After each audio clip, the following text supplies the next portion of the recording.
strike up. Hi, this is James Devine with the Music Ed Podcast. Hey, I'd love to send you my free training, 7 tips to save 5 hours this week and every week.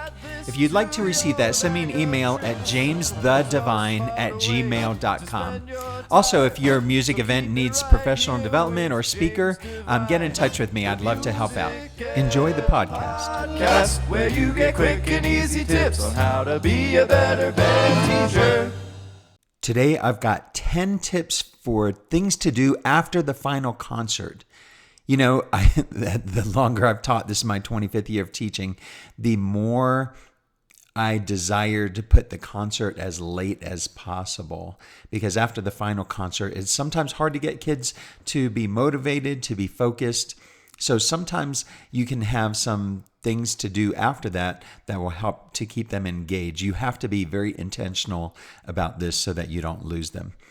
Tip number 1, the obvious of turn in the instruments, but I'd like to do this as late as possible. So you're going to want to check the calendar, find out when the students are graduating or when the last day. Sometimes seniors or 8th graders have a different last day than other people, and you don't want that day to pass if you have to collect instruments, because you'll end up having to chase them down. But do this as late as possible.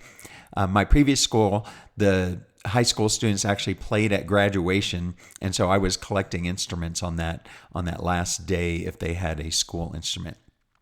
Tip number 2, go back through whatever method book you're using, but do it for mastery this time. So work on things you know that they already can perform pretty well, but now you're trying to take it from an 8 to a 9 or a 9 to a 10 instead of here's how to play the note. I mean, you may still have to do some reminders about that, but you're going through for mastery and keeping them playing and engaged because they seem to have a lot of energy this time of year.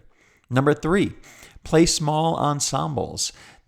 It might be duets, trios. You'll have to get some of these books and ensembles ready to go, or you might use some from the method book or give them a guideline, like you can do these 3 from the method book, but pick your ensemble. I always give them some feedback also, like if you're going to do a duet, the maximum you can have is 4, and you're going to make sure there are 2 on a part, or whatever the case might be, whatever guidance you want to give them. If it's a quartet, you might tell them they need to make sure they have all 4 parts covered, but they kind of form their own groups. Now, a warning about middle school.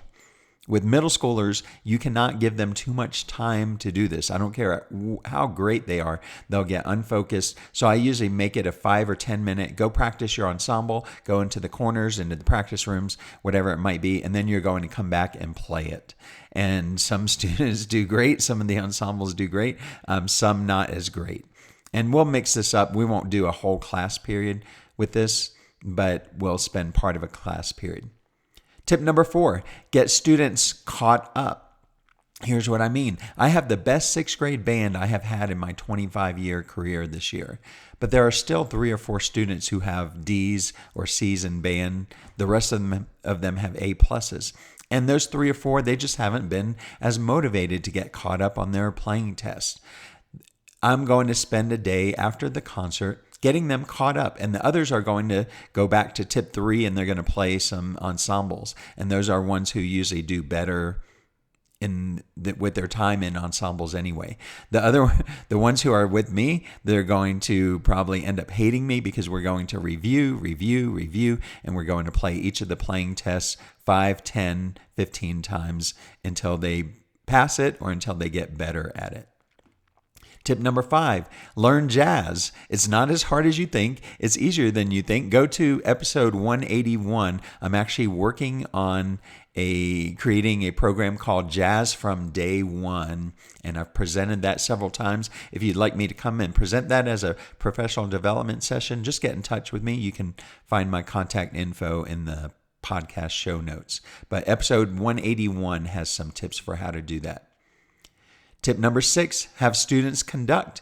There are many who would love to do it, and some do great at it, and some have really struggle with it. I try to have, this is just my personality, I try to have a piece of candy or something just to reward the kids who did give it a try, because it takes a lot of bravery to get up there and do that when you have no experience with it. But they all get better, and they all all do well. We usually pick something from the book. I pick something from the book, I should say, or I give them a range of things that they can choose that I know are in 4/4 time or a little bit easier to do.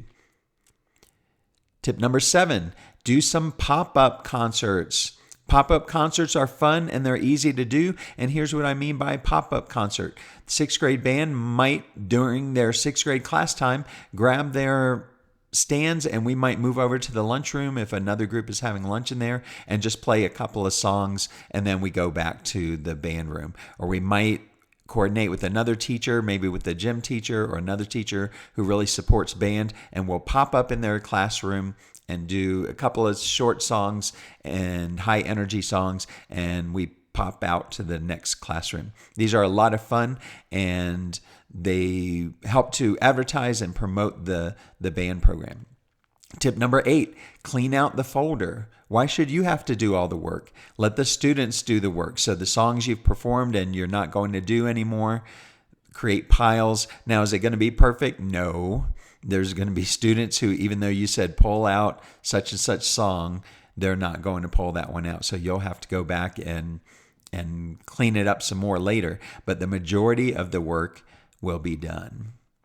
Tip number 9, pack the folder. So now you can start getting ready for next year and just start putting songs in there, songs you're going to sight read. So you might pass out a song, sight read it, have them put it in the folder, pass out another song, sight read it, have them put it in the folder. And then this way you have a folder ready for next year to start the year.